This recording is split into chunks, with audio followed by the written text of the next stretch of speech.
5 years and 50,000 miles later, this car is still alive. That's pretty hot. Also, I'm pretty sure something just popped out over there.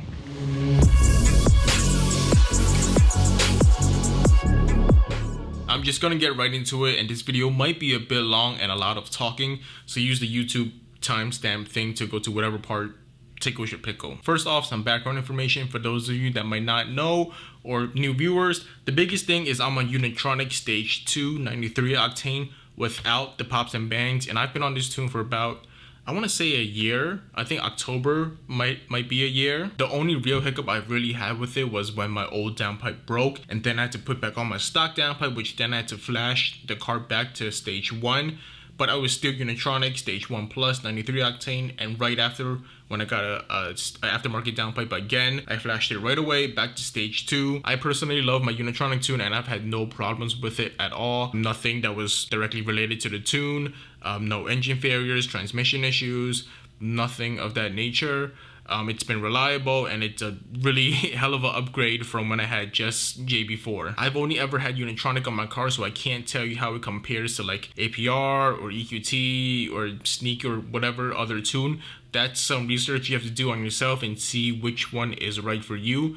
But speaking from my experience, I'm happy with my Unitronic tune, even if it's considered more conservative than other tunes. I live in the city, so I don't really ever use full power anyway. So Unitronic Stage 2 is more than enough power for me when I need it to be. And given that it's more tame, I guess it gives me more of a peace of mind that my hardware won't blow up. I know that's not really like a logical assumption to make or something like this. No really real correlation with that, but here are my most recent mods in between my last review video at 40,000 mile to now to 50,000 mile. The first one being a CTS downpipe. That's a downpipe that I got to replace my old broken downpipe, which then allowed me to flash back to Unitronic Stage 2. And I mean, it works. I don't know what's there really to say about it. The fitment is great. The only issue is there's a clamp, the reducer clamp that connects my downpipe, because it's a 3-inch downpipe, to reduce to my stock catback, which is 2.5 inches, I believe.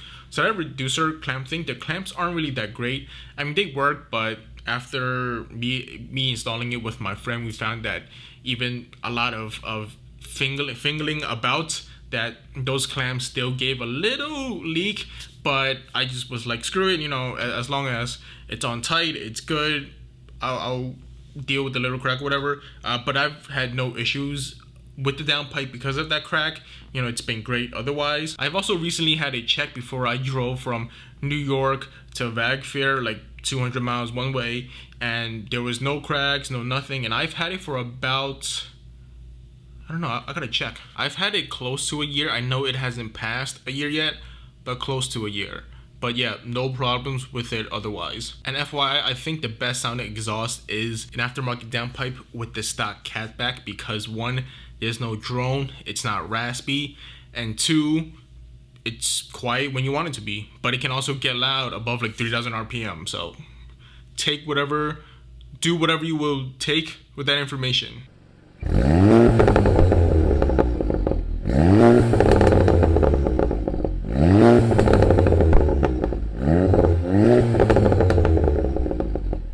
I've also put on the Unitronic Turbo Inlet pipe, which I also did an install video about it, so click on it right here. But it's been fine otherwise. It's not really one of those mods that will make or break your car. It can help if you have it, but I personally haven't had a way to really measure the difference with it or without. I think there's this guy on the website, My Golf 7 or something like that. He did a bunch of intake tests, like actual scientific tests, and put on a chart. I think an aftermarket turbo inlet pipe does help give you more air into your turbo when it's sucking. The third item I've recently had put on was the Turbo Smart plug and play blow-off valve. It's not the plump back one, it's the dual port, which I also did a video in. So one of these corners, if I had to do it again, I probably wouldn't get it again, because it's not as, how do you say, it's not as psh-psh-y as a forged one as I expected. The only reason I really got the Turbo Smart one was because of the plug and play I guess feature or plug and play claim, and it is plug and play. So me being lazy that I didn't want to deal with all these other like hoses rerouting with like the forge blow valve, and it's been fine, I guess. Like I'm not really impressed with it. Like I said, if I had to do it again, I probably wouldn't get it. Biggest reason is because it's not as annoying as I want it to be, if that makes sense. What I mean by that is compared to my friend's forge blow valve, theirs go off all the time, right? And I guess, you know, you can either want that or people would just find it annoying. But for the Turbo Smart one, it only really goes off when you let off on throttle. So again, I know some people rather have that than the forge one going off the time, personal opinion type of thing, but it's been fine. And when I say fine, I just mean like it hasn't given me any problems, no codes, nothing of that nature. It's just kind of like been rusted on my cars now, like the screw and like around it, it's like rusted, but it still works. So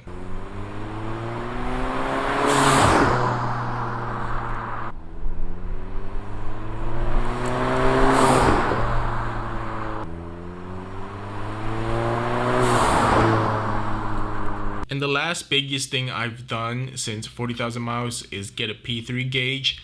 Also, again, video, one of these corners. Also, really not much to say about it. If you really want a full-on review about it, just go to the video. If you don't know what a P3 gauge is, just go on the website. It's self-explanatory after that. So those are basically the most important mods on my car. Everything else is like cosmetic, like paddle shifters and stuff like that doesn't really matter in terms of reliability. So moving on, the first section of problems I wrote down here are my stock problems, which are problems not caused by me or my mods or whatever stuff I've done to my car, but stuff that it just being a Volkswagen. The biggest one that I've had, I think about like 2 years ago, was some T adapter in one of my coolant hoses right above the turbo broke or degraded or something, and that flushed out all my coolant on the middle of the highway and left me stranded on the road. It cost me like $180 or something like that to fix, but since then never has it really happened to me. So you know, knock on wood, you know, it holds. It's been holding this whole time. Second stock problem is my water pump. I've got that replaced years ago under warranty. I know people that have gone through like 7 revisions of it, but I'm only on my second one. I don't know what revision it's at. I know that like the letters, like it goes from revision like A to like G or something like that, and people have got their water pump stuff replaced like 7 times or something like that, but I've only had it replaced once. So again, knock on wood that it doesn't happen again. And recently I've also had it, you know, checked out, just looked at, and no leaks or nothing, so fingers crossed. And then the rest of these are just kind of basic recall stuff.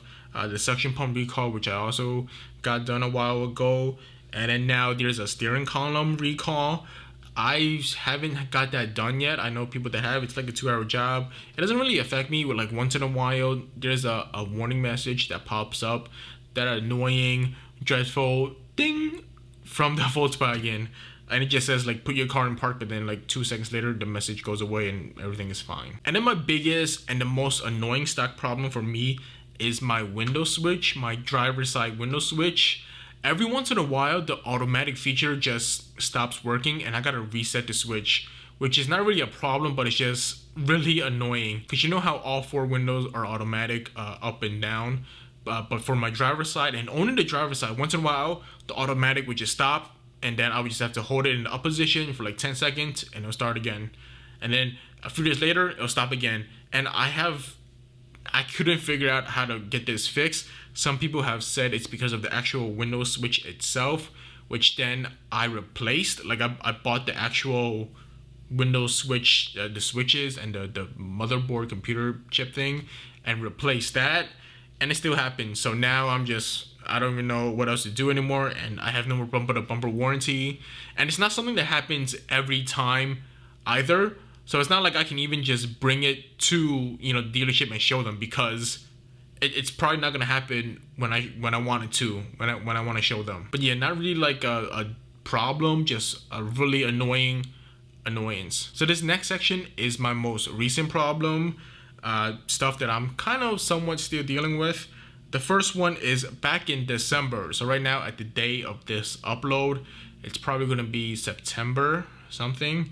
So back in December 2020, I was just driving normally, like every day, and then all of a sudden I had a low oil light pop up on my car. I was at 43,000 miles, close to 44,000. No codes, no other lights, just that I was low on oil. I still kind of just drove it all the way home, and then the next day I went down to like AutoZone, bought a little quart-liter thing of engine oil and filled it about 3/4 of the way. And then 4 days later I said screw and did a whole entire oil change because I think I was due for one anyways. But ever since then I've had no other problems related to it. Even recently when I had the whole car kind of just visually inspected, there was no oil pan cracks, no leaks, no like drain plug leaks or anything that was engine oil related. The only thing I could think of was when I did my own oil change at 39,000, I used an oil extractor and it wasn't really the most neatest job, so I could have just added too little oil, or it was kind of a sloppy job anyways that I did myself with the oil extractor. Or B, it could have just naturally burned the oil and I was actually just naturally low because I did take like 2 long road trips, and and when I got back from those I didn't check or change my oil, so it was probably just that. But yeah, I mean, it was back in December and now it's September, 9 months, so I hope it's that. Again, knock on woods. This second problem that I'm still dealing with is this suspension noise that I can't figure out, and I don't even know how to describe it, so just listen to it for yourself.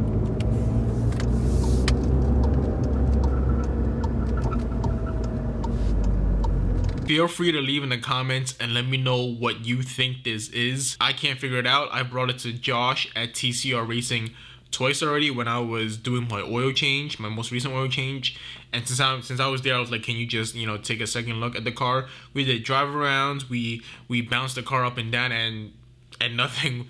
We can't visibly figure it out. So although we can't figure it out, he gave me some really good advice for it. He said how he's down to just take it all apart and start replacing stuff, but even then that doesn't guarantee it'll solve it. But then it'll still cost time and money, and then it could all be for nothing in the end.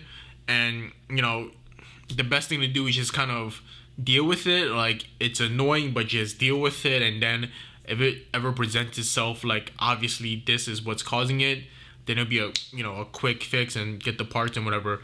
But for now, it's a mystery. I've been on like multiple road trips with this problem, and it's never happening when it's driving on like straight highways, smooth highways, or any other road other than New York City.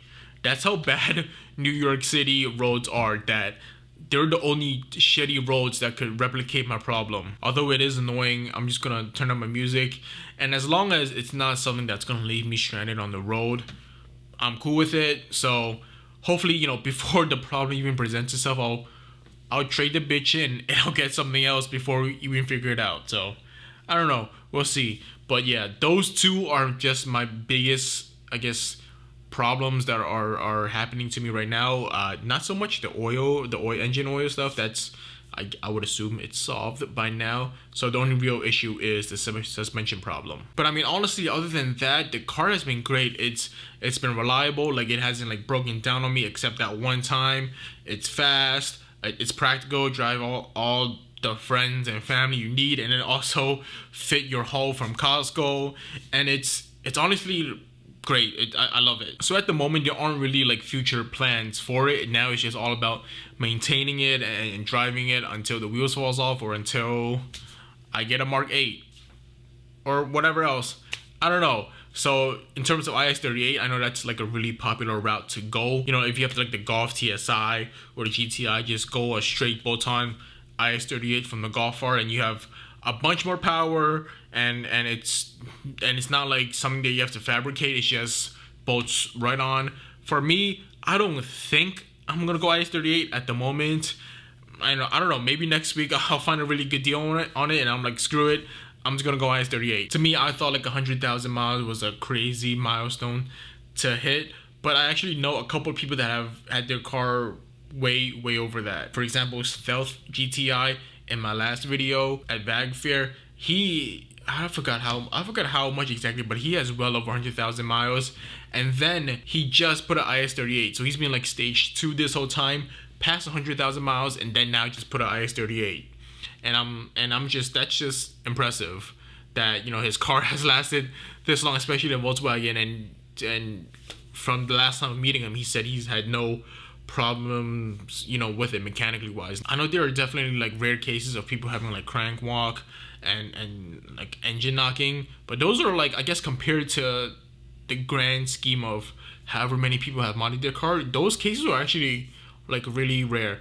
I'm not saying it doesn't happen. I feel like with any platform that is a possibility, and there will be a small percentage of people that happen. And I know those cases, when people post them on Facebook, you know, it gets a lot of attention, so it kind of might scare you away from this platform. And because it's the Volkswagen, it's not reliable.